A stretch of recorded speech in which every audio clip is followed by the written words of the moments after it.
Can you just tell me a little bit about yourself, Dylan? Yeah, my name's Dylan Miracle. I'm 25. I'm a real estate investor out of Fresno, California.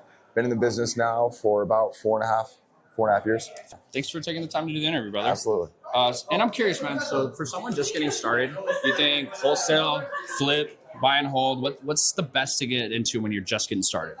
Yeah, I definitely think the best way to get into real estate for sure is wholesale, because you need the least amount of cash invested.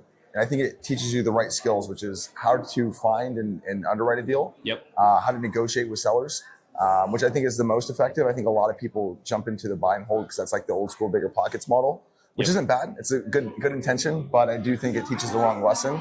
And you want to accelerate your cash before jumping into that. Because if you can't learn how to find the deal, you're always going to be itching for the next one. Got it. Hey, I really appreciate that answer. That's a solid answer. What's your most effective lead gen play right now, Dylan, in 2025? Yeah, by and large, 7 days a week and twice on Sunday would be cold calling.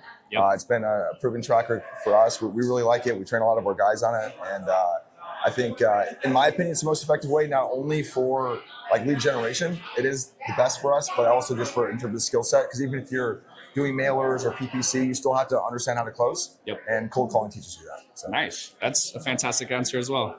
And what trends are investors sleeping on right now, 2025? Yeah, I actually think keeping it super simple. I think one of the biggest trends is driving for dollars.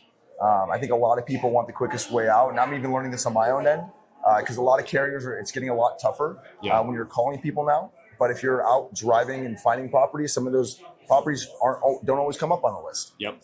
So doing that and getting in front of those people is really important. That's A. And B, I think just arming yourself with other tools to have in your tool belt, which is creative financing and things like that, where sellers, maybe their price is a little bit more inflated, but if you can negotiate the right terms, I do think that there's a lot of opportunity there as well too.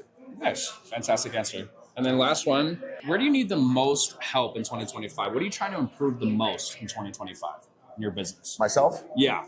Or where do investors need the most help? Answer it either way you like. Yeah, I think, for myself, I think it's always lead generation and becoming a better business owner.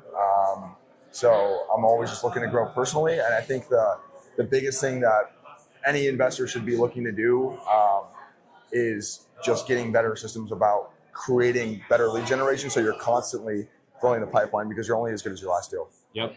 Dylan, thank you so much for your time, brother. Absolutely. Yeah, great interview.